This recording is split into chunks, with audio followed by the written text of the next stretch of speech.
Alright, so if you always taking L's, you can't never cop no sneakers. The very first thing you need to do is just stop blindly entering raffles, bro. Stop just entering without knowing how these systems work. Or did you think it was a coincidence that the same people hit on all the sneaker releases? Those people hit because they understand exactly how the system works, and that's what I'm about to explain to you today.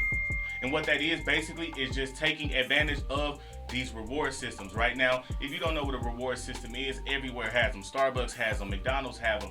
But what it is pretty much a system that rewards shoppers for spending money. Now, the two systems I want to talk about to you, I'm going to talk about three systems today, but the two that I'm going to highlight is Foot Locker and Finish Line. And so first, let's talk about Foot Locker. I'm going to jump into exactly how that works. So for me, this is the most practical, meaning this is the most realistic. Anybody with enough know-how and enough drive can come and do exactly the same thing.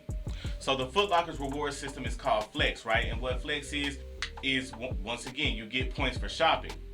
Now, where it gets real crazy is when it comes to reservations, when it comes to the hype sneakers and the reservation system that they use.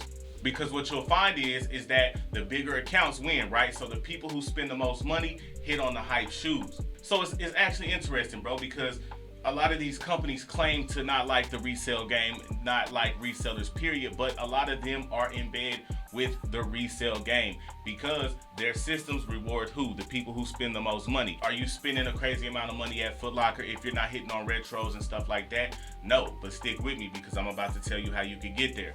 Because realistically, you need about, and it's debatable, of course, because we've all tried to come together and gather data, and we see some consistency, but not enough, right? So I would say you need around 100 to 500,000 flex points to just guarantee that you can hit, even if it's some heat. $1 is 100 flex points, right? So 100K flex points is $1,000 spent. And once again, if you're not hitting on no retros, how can you possibly even get up to that number? But the way you can build that up is doing what I've done in the past. And that's going in there, seeing what they have on sale. If you shop for regular clothes and stuff like that, buy your clothes there. But even if you just had as little as $100, what you can do is literally do something called brick flipping, right? And what brick flipping is basically flipping sneakers that are not hype, right? So even though they wasn't at the time, you could have called these bricks, right? You could have said that those are bricks, right? They're not hype. Everybody and their mama don't want them, so they probably sitting on shelves. Well, what you could do is take these same shoes, right? You see a Jordan 1 mid at Foot Locker. Take that shoe for $100, bro. Go sell it, even if you break even, right? Because right now, it's not about making profit. A lot of times I see a lot of sneaker resellers not even make it past a certain point, and that's because you get in the game and you're thinking about just profit. Sometimes it's not about the profit, it's about the relationship you can gain, it's about the customer you can gain, right? So ultimately what you want to do is take that $100, buy something, boom, sell it on eBay, try to break even so that you can get your money back and come back and do the same thing, because what you're doing is building those points up, right? And think about this, you're getting 10,000 points every time you do, so all you have to do is do that 10 times, and then boom, you're right in the game, you're right at that threshold of being able to be one of the people that's hitting on a lot of sneakers on the Flex app. Now, like I said, you can start this with $100, but I'm gonna tell you like this, bro, the more startup capital you have, the better, right? So think of it as, boom, if I come with $500, I can get to my goal a lot quicker. As far as the footwork, bro, I know people, like a lot of people think, man, I gotta use robots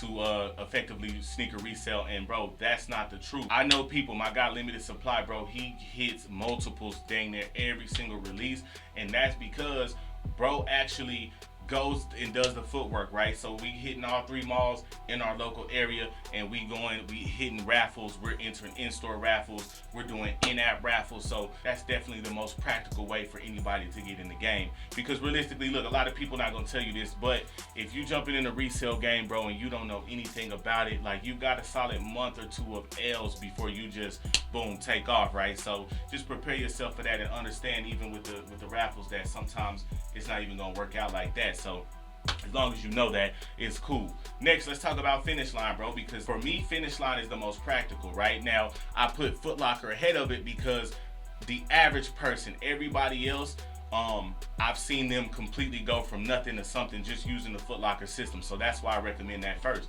However, For some reason, Flex has never worked out for me, bro. I have accounts with 1,000,000 points. I have accounts with 500,000, 200,000, 100,000, and I just never seem to hit on Flex, which is cool. Where I do hit all the time is Finish Line, bro, and their status system works the same, right? I think you get 10 points per dollar spent instead of 100, and then 15 once you hit up to the threshold. And so the thing is that you don't even necessarily have to spend a lot.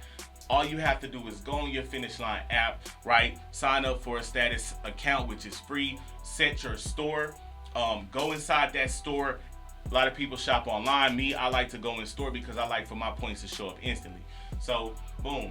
You go in Finish Line, you spend about, I think we did the math and it was like $140, maybe $50, and that'll get you to the 2,000 point threshold. And what you need to get to the 2,000 point threshold is because when they do their releases, when they do their raffles, you have to have 2,000 points to even redeem that offer, right? So that's why you need to spend at least that much. But see, what you got to understand is that these systems are trying to like get away. You know what I'm saying? They're trying to alter their system so that the average person can wear these on their feet, because the resellers are always going to be there and are always going to realize that, hey, you know, this is a system. Then what they do is just adapt to that system, right? So I did a video where I went and spent $500 in Finish Line just to move myself up in that system, and then boom, I have not missed on a release ever since then. So the Tuesday before release, or sometimes Wednesday, I've even seen it as late as Thursday, they'll do sort of like their exclusive access thing to where you can't get in the app, it's spinning, it's loading, you can't get in, and when you finally get in,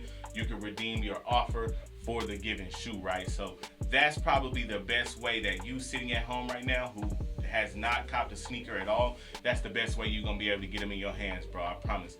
And then last, we got everybody's favorite app, the Sneakers app. Now, you gotta take the Sneakers app with a grain of salt, bro, because ultimately what that is a chance game. And the only thing you can really do to give yourself a chance outside of the obvious stuff, which is closing down other apps, making sure your apps are updated, and, you know, maybe just doing some real human activity on your account. The only thing outside of that, bro, is really just entering more accounts, right? Now I actually call this method manually botting sneakers, right? And what it is simply entering in whatever method you can use or whatever, or to enter in several Nike accounts. Right now, once again, I went over this a lot in the video, which I will link. However, just to sum it up, bro, there's pretty much a calculation that I did that pretty much says that, hey, depending on the demand, which is how many people want the sneaker, and then depending on the supply, each account has this % chance of hitting or of winning this release, right? And so the only real way